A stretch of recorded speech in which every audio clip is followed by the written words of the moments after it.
Israel और Iran के बीच जंग के 12वें दिन यानी मंगलवार को सीजफायर हो गया। दोनों देशों ने इसकी पुष्टि कर दी और साथ ही इस जंग में अपनी अपनी जीत का दावा भी हर तरफ से कर दिया गया। लेकिन युद्ध विराम के एक दिन के भीतर ही फिर से इंतकाम शुरू हो गया है। दोनों ही देश यानी ईरान और इजरायल दावा कर रहे हैं कि दूसरी तरफ से उन पर हमले किए जा रहे हैं। और इस बीच इजरायली प्रधानमंत्री बेंजामिन नेतन्याहू ने कहा है ईरान के खिलाफ इजरायल ने ऐतिहासिक जीत हासिल कर ली है जो पीढ़ियों तक याद रखी जाएगी। वहीं दूसरी तरफ ईरान के विदेश मंत्री अब्बास अराक्ची कह रहे हैं उनका देश न्यूक्लियर प्रोग्राम बंद नहीं करेगा।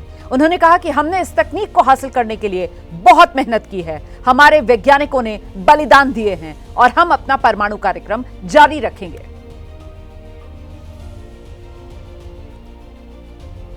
तो दोनों देशों की तरफ से दावा किया जा रहा है, सवाल खड़े किए जा रहे हैं, सीजफायर नाम का है या फिर सीजफायर वाकई काम का है, ये तो सवाल बड़ा हो गया है। इजरायल आरोप लगा रहा है कि बीती रात ड्रोन इंटरसेप्ट किए गए।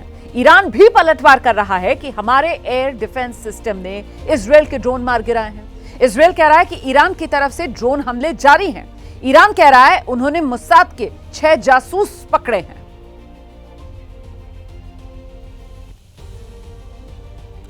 और अब सवाल यह भी है कि जिस मकसद के लिए यानी ईरान के परमाणु कार्यक्रम को रोकने के लिए यह युद्ध इजरायल की तरफ से शुरू किया गया था, क्या वो मकसद इजरायल ने हासिल कर लिया?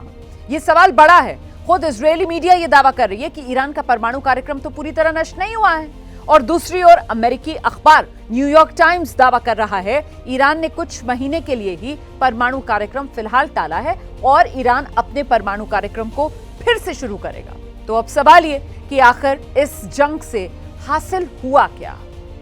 भारत में इजरायल के राजदूत की तरफ से बड़ा बयान दिया गया। एबीपी न्यूज से बातचीत में इजरायल के राजदूत रुवेन अजार युद्ध के जरिए हमने अपने लक्ष्य को हासिल कर लिया, ये दावा कर रहे हैं।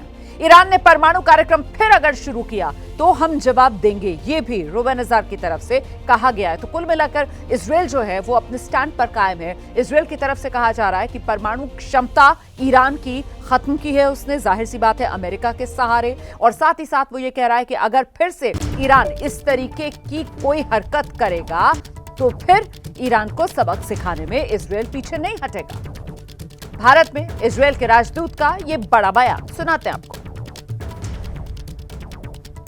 Scientists that could continue enriching uranium, it doesn't mean that they are months from building the bomb. I think that it would take them much more. And actually, if they renew those efforts and again build an imminent threat, the world already knows that Israel is capable of taking action against them. We hit the criminal group that was assembling that bomb. We took out essential facilities like the conversion facility in Isfahan. We hit the main factories of centrifuges in Natanz and Fordo. So although the Iranians might have stockpiles here and there, or some scientists that could continue enriching uranium, it doesn't mean that they are months from building the bomb. I think that it would take them much more. And actually, if they renew those efforts and again build an imminent threat, the world already knows that Israel is capable of taking action against them.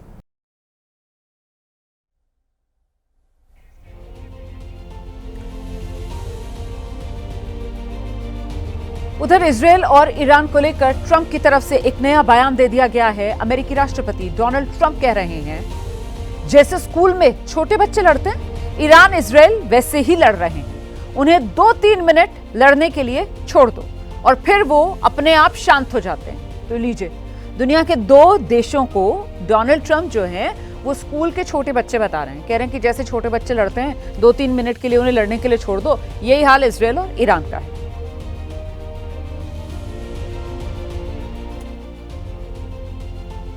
अमेरिकी राष्ट्रपति Donald Trump कल Israel Iran के बीच युद्ध विराम का ऐलान खुद कर चुके हैं।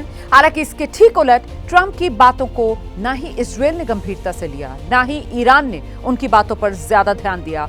सीजफायर के ऐलान के बाद भी दोनों देशों ने एक दूसरे पर हमले जारी रखे और इसके बाद मीडिया के सामने ही ट्रंप का गुस्सा भी फूटा था। गुस्से में उन्होंने कुछ आपत्तिजनक शब्द भी कह डाले थे जिस पर पाकिस्तान से प्रतिक्रिया आ रही है। सुनिए। अमन का जो नोबेल इनाम हासिल करना चाहते हैं, जबकि ये एक ट्रैप है। ठीक है। अमन का नोबेल इनाम लेने की ख्वाहिश लोगों के सामने जाहिर करना, ये उसका एक ट्रैप है। अच्छा। अगर इतना ही वो ख्वाहिशमंद था, तो जब गजा नोबेल का इनाम का इतना ही ख्वाहिशमंद है और वो हासिल करना चाहता, तो जब गजा के अंदर इतने लोग मर रहे थे, वहाँ पे बिल्कुल हर चीज खत्म कर दी गई, फलस्तीनियों को का कत्लेआम किया गया, तो तब ये इसको अमन का नोबेल इनाम नहीं चाहिए था। उसकी दो रीजन है। उसकी एक वजह तो ये है कि जब इसने अटैक किया वहाँ पे, और वहाँ पे जो इसकी सोच ये थी कि मैंने तबाह कर दिया, लेकिन जब इंटरनेशनल एजेंसियों ने वहाँ पे आके रिसर्च की, तहकीक की, उन्होंने कहा जी यहाँ तो कोई ताबकारी फैली नहीं है, ऐसे ही है, यहाँ पे कोई ताबकारी मवाद फटा ही नहीं है, है। कोई किसी किस्म की रेडिएशन हुई नहीं है, तो इसका मतलब यहाँ पे या तो यहाँ से मूव कर लिया गया उन हथियारों को, फिर बहुत नीचे है, या बहुत नीचे है और अमेरिका उनको तबाह कर नहीं सका। ठीक है ना, तो उन्होंने इस अपनी नाकामी को एक्सेप्ट कर लिया। और वहीं पहलगाम आतंकवादी हमले के बाद भारत ने पाकिस्तान के खिलाफ 5 रणनीतिक फैसले लिए थे, जिनमें सिंधु जल संधि को निलंबित करना, नई दिल्ली में पाकिस्तानी उच्चायोग के कर्मचारियों की संख्या घटाना शामिल था।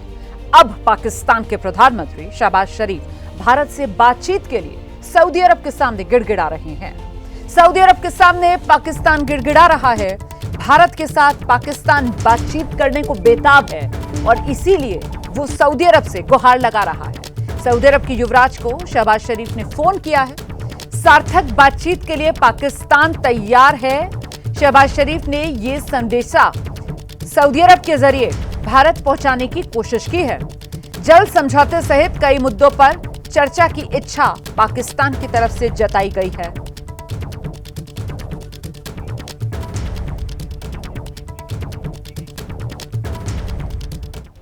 मातृभूमि में अगली